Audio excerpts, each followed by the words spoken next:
Now, the widow of Tony Nicklinson, who suffered from locked-in syndrome, wants to continue campaigning to change the law on assisted dying.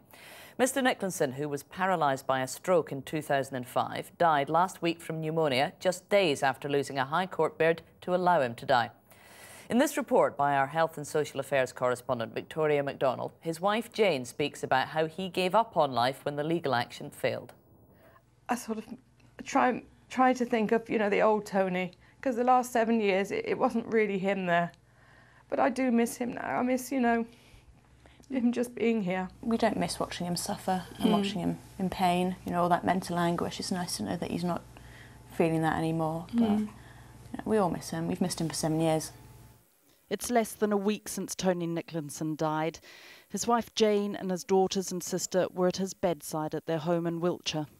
Now Mrs. Nicklinson and her daughter Lauren have spoken movingly about the man they knew and his last few days. He told us that he loved us. And he said that he was already dead, so not to mourn for him. We sort of sensed that the time was coming really quickly, so we stood by him and we held his hand and we spoke to him. But once he went, he just looked so peaceful. A stroke had left Mr. Nicklinson with locked-in syndrome.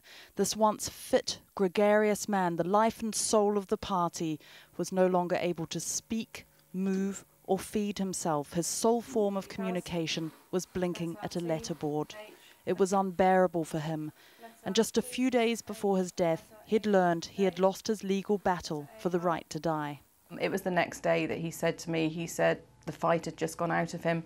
He said he just couldn't take it anymore. And I thought that, give him a few days and, kind of get back to normal again, let the judgment sink in, that he would, get back into his fighting spirit.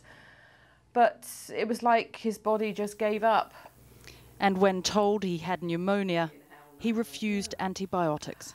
I said to him, are you absolutely sure? And the doctor made sure that he knew that if this was the route he would take, then he would die. And the doctor made it very plain and clear for him, so he knew exactly what he was doing.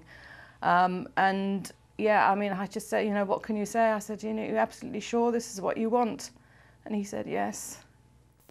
Now the family hopes that someone else will come forward to carry on the fight he'd taken up. I'm really proud of that he did do what he did, because it wasn't easy. It hasn't been easy for any of us, but it was obviously particularly hard for him that his last years alive should be taken up going through all this, but I'm just incredibly proud of him.